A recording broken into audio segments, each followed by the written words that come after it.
Good evening. Tonight I'm going to do a little bit of stretching, and I want you to know, really the title of this video is, it's never too late to get back in shape. So I used to be able to do a full split. Oh, hold on a second.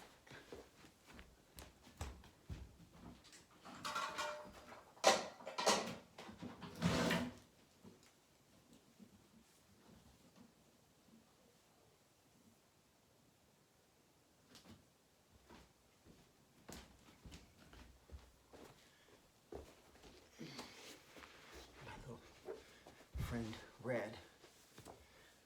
So I used to be able to do a full split, and I've been able to do a full split both ways, this way and that way. And so when I started, I keep starting over, but sometimes that is what life is. You keep starting over until you succeed. Or keep going at least. So I started today just about here. Let me see if you can see. Just about here, actually. And so that's where, and so I worked it a little bit. And so the goal is, what you do is you take your knees and you push them into the ground. You tighten up all these muscles. Keep your back straight. And then breathe.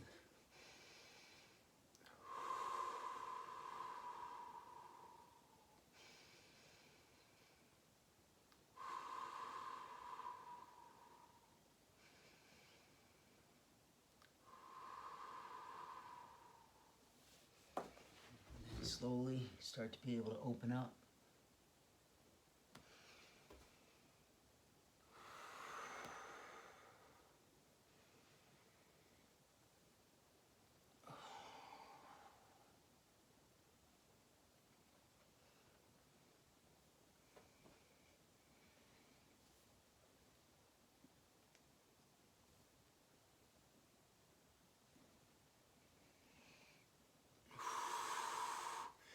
You want to hold it for about 20 seconds. I actually held it a little longer. And then just relax for a minute, and then see how much further you can walk out. And then before the point of pain, you stop and squeeze again. So I'm going to count.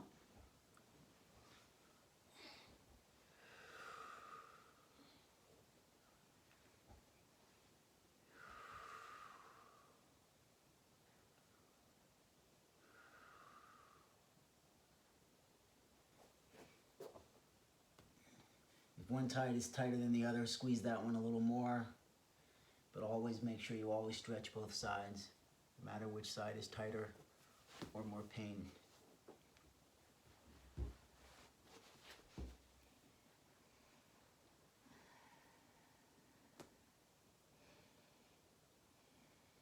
You don't want to pull the muscles. It's tightening the muscles. And through tightening the muscles, you loosen the muscles. It's like a yin and yang thing.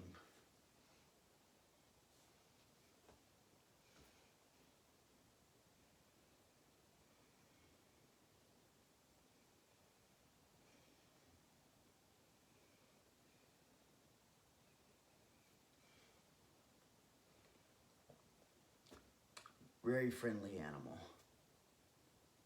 Very, very friendly. She hears me talk and she responds. She'll start moving around in her cage when she hears my voice.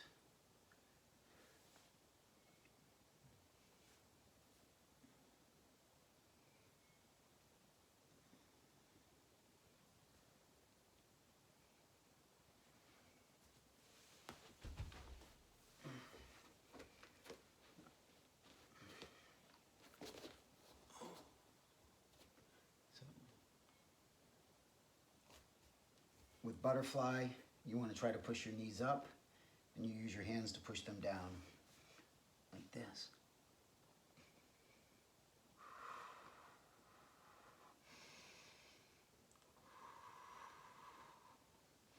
If you can use your elbows, go ahead.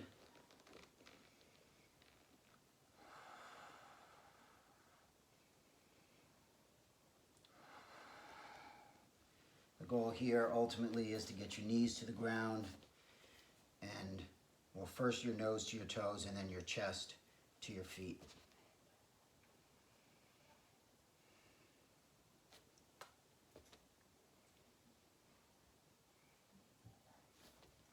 Oops, sorry, Red.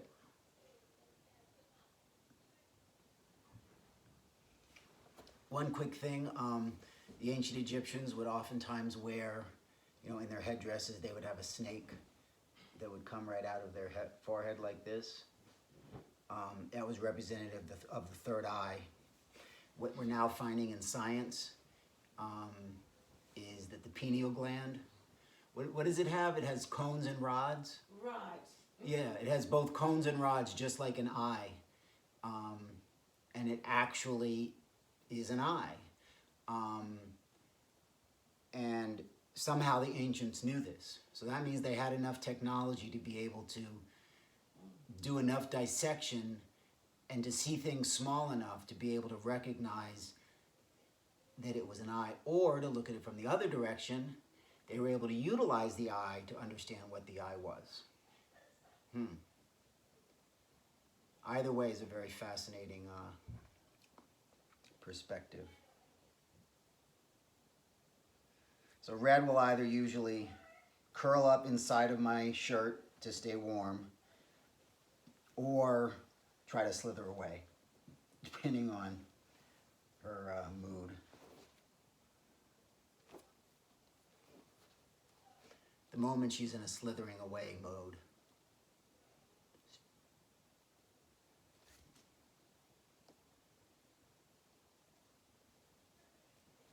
So, all right, let's go back to the split.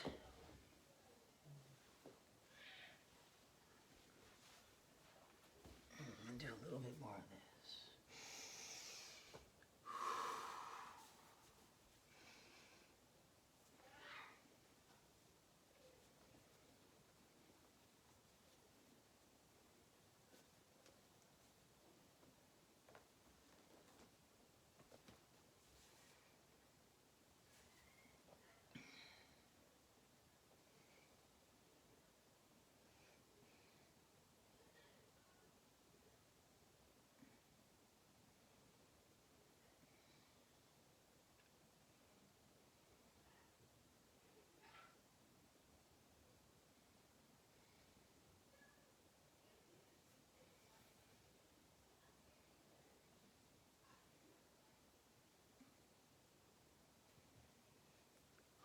Relax. Breathe it out. And squeeze again. So you walk out and see how much farther you can go.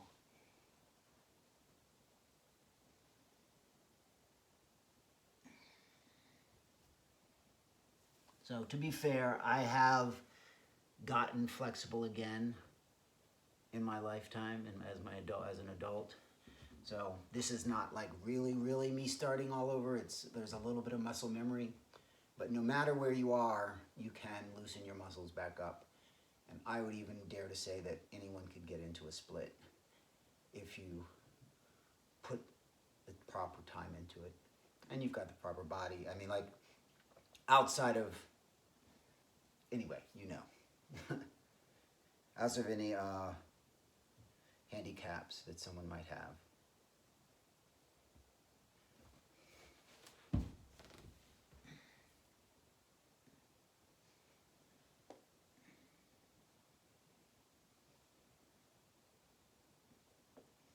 First goal, the first step is to be able to get your elbows to the mat.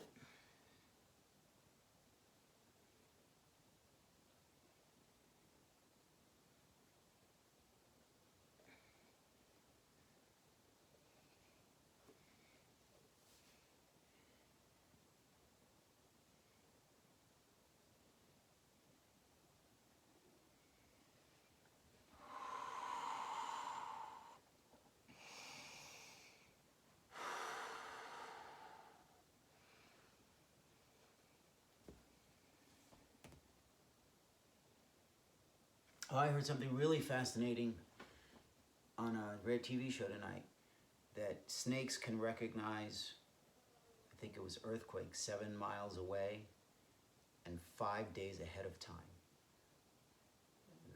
That's amazing.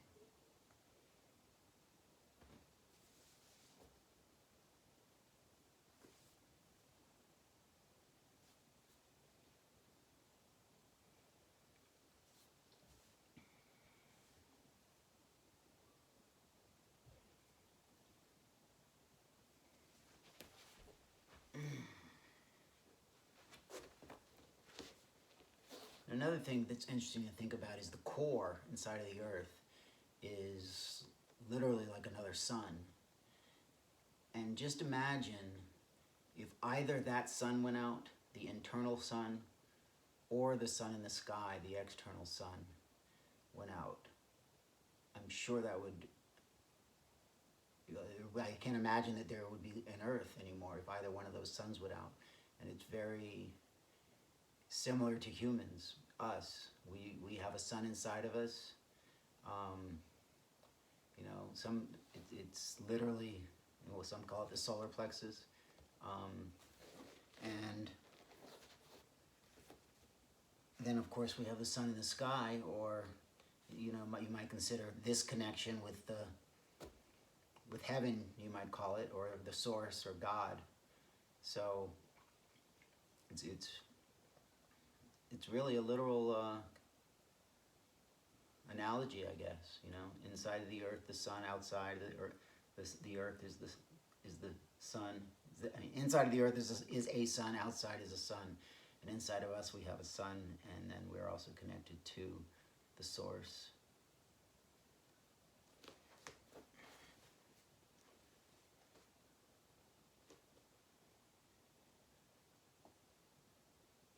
You know, one of the things that we're doing here is we're really promoting a full, complete lifestyle overhaul, encouragement, holistic, individualized. So, you know, we talk about fitness, nutrition, mental, spiritual, emotional.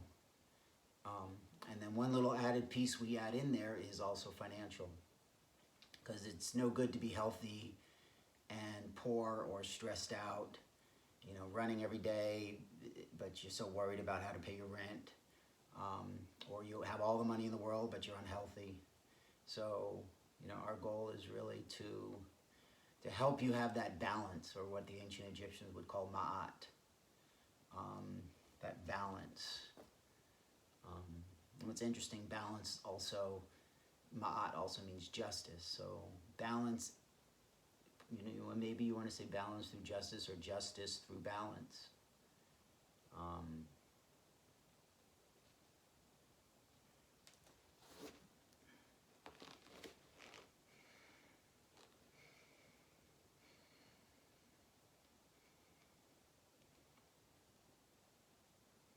So I'm going to be doing this and progressing. One other split, or not split, but, well, I'm just going to focus on the split on the video tonight.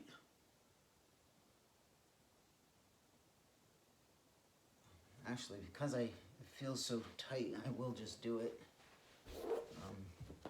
So another really important thing to do is a back bridge. We spend so much of our, especially now with phones, we spend so much of our time hunched over. And it's a good idea to let our back stretch out in another direction. So you want to really keep your hands back there and hold on. And then you can rest on your head if you want. You can lift up if you want. For more advanced, you can let your hands go and just let it.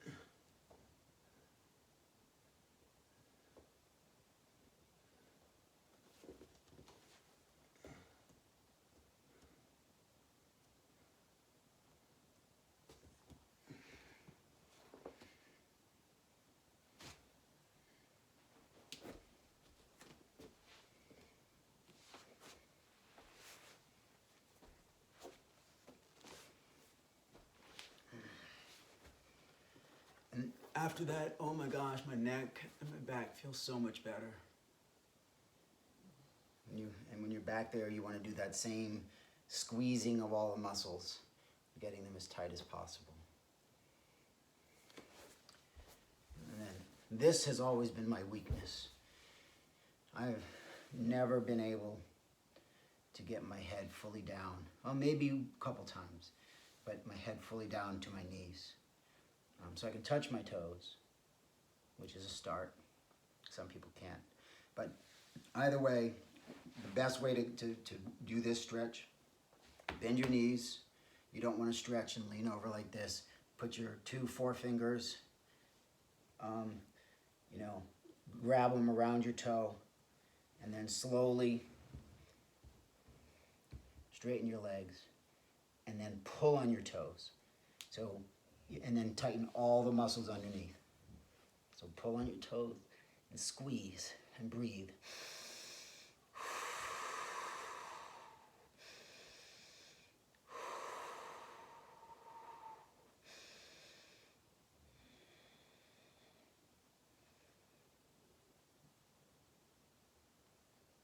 So, one thing that's happening, well, you ever find yourself walking past somebody now during this coronavirus time and you hold your breath? Maybe you see somebody cough and you're like, oh my gosh, I can't really avoid, their air, and then you sort of hold your breath and run through it. Well, in a sense, many of us are holding our breath with anxiety throughout this entire time. You have to breathe. I encourage, go to nature, be able to go to fresh air where there's nobody around for a while, can't see anybody, and you can find this in just about every city. If you're in the town, in the country, of course, you can get into nature easily, but if you're in the city, there's a park in every city somewhere.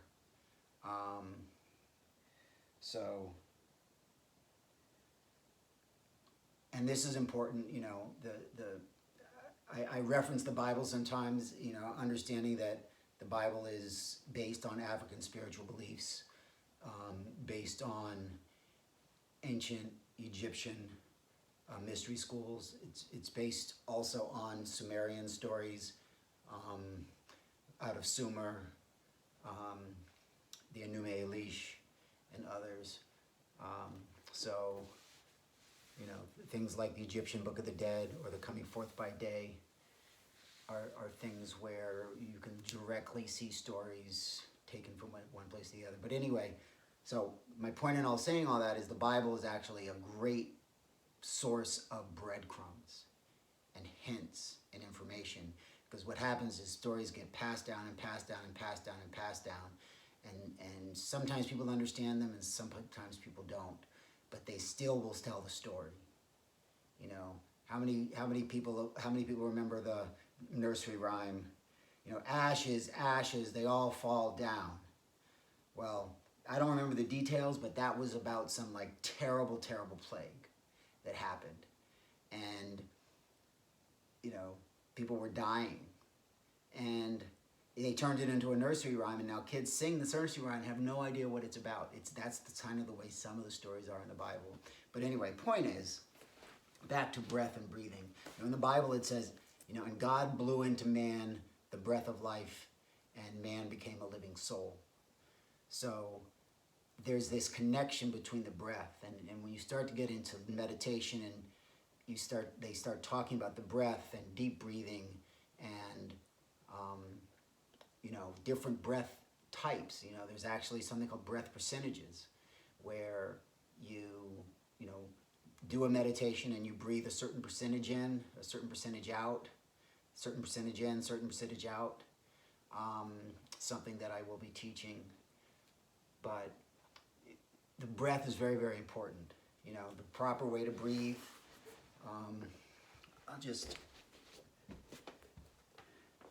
Is from not your chest.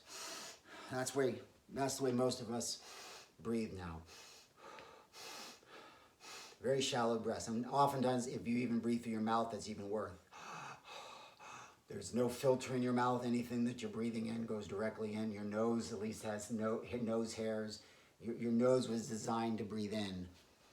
You can either breathe out through your nose, or you can breathe out through your mouth. So for deep breathing, you breathe in through your nose. Oh, I really have to get used to these. I've always, anyway, you have to get used to these positions again.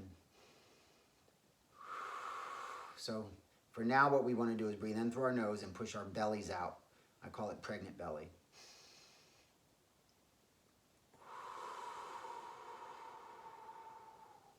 And then when you bring your stomach in, you want to pull your belly button all the way to the back of your spine.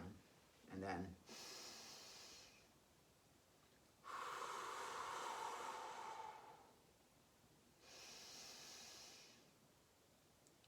this is the basic breathing technique that you want to make your regular breathing pattern all the time. You know, obviously, if you're not doing deep breathing, you'll probably be breathing out of your nose. But for deep breathing, in through the nose, belly goes out like a pregnant belly. Blow out the mouth, belly button to the back of your spine. Pull it back as far as you can. Let all the air out.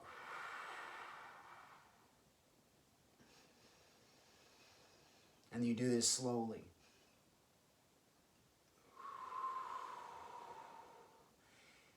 You see, there's a connection between the physical world and the spiritual world. And the breath is one of those connectors. So when they say breathe into man the breath of life, and man becomes a living soul. And we know that the soul is the part that's immortal. So that means there is a connection between the breath and the soul is from the other side, from the spirit world, shall we say. And us physical body, the breath inside of us is the physical body. So if we breathe a certain way, we can actually impact a certain spiritual reaction in ourselves. So that's why there's different types of breathing patterns, you know. We will be going over different breathing patterns in meditations as well, in addition to the breath percentages. But for now, have to be careful. Can't move too quickly. Do have to remember that I haven't stretched in a while, and I am, 49 years old. So.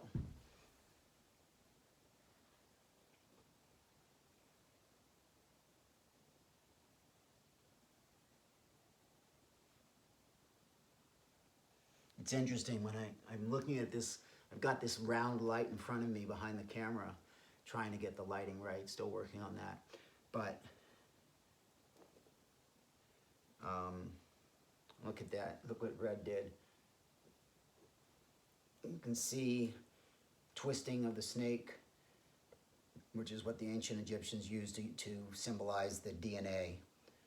So they knew about DNA thousands and thousands and thousands of years ago. Somebody explained to me how they knew that. The medical symbol we use today is the exact same symbol that the ancient Egyptians used to represent medicine.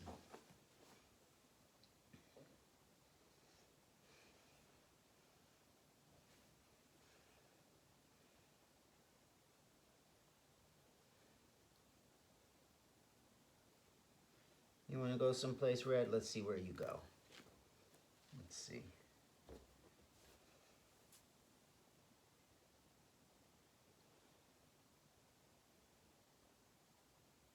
My goal is to at least be able to get my elbows down tonight.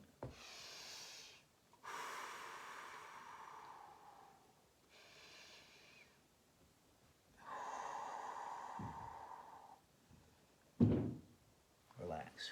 And you really want to squeeze and push down your legs as hard as possible. This is the best way to stretch, and you're not going to hurt yourself. With regular stretching, where you're pulling and you're pulling your muscles and you're trying to, that can really, really hurt you, especially if your body's cold. So just imagine a cold rubber band, or really any type of rubber band that you're pulling, and it's getting tighter and tighter, and eventually it's going to break. That's just by definition. Now imagine you have a rubber band and you put it in your hand and you just squeeze it really tight. You tighten the rubber band, you tighten it, you squeeze it, you tighten it. it will never break. Oh, okay, so now she's going up my pants leg. She is going to end up finding warmth. Oh, no, she's not. She's going under my leg. Huh. Anyway. She's moving very, very cautiously. If you've ever seen a snake in the wild, you'll see they move very fast. And, you know, my summation of that is that they're home and they feel comfortable. They know their home area. She is not out much, so she's being very cautious. She's smelling everything, checking things out, probably staying close to me for protection.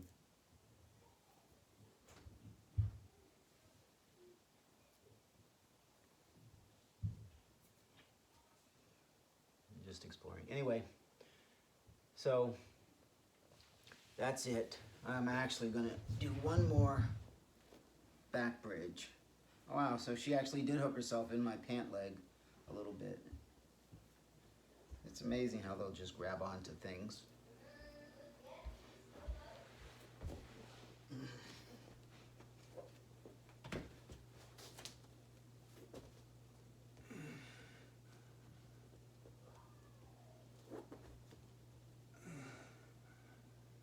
This is also a position that you can find in ancient Egypt, ancient Egyptian yoga.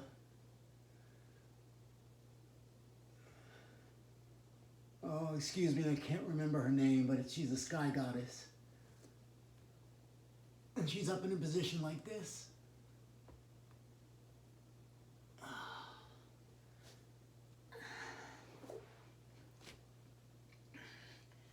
There's lots of examples of yoga, martial arts, sexual kung fu on the walls of ancient Egypt. So, tonight I say goodnight. I wish you peace. Excuse me. Nope, nothing wrong. Just dry throat, talking a lot. Isn't it terrible how we have to think now like everything reminds us of Corona? And so, you know, from now I'm not even going to speak the word.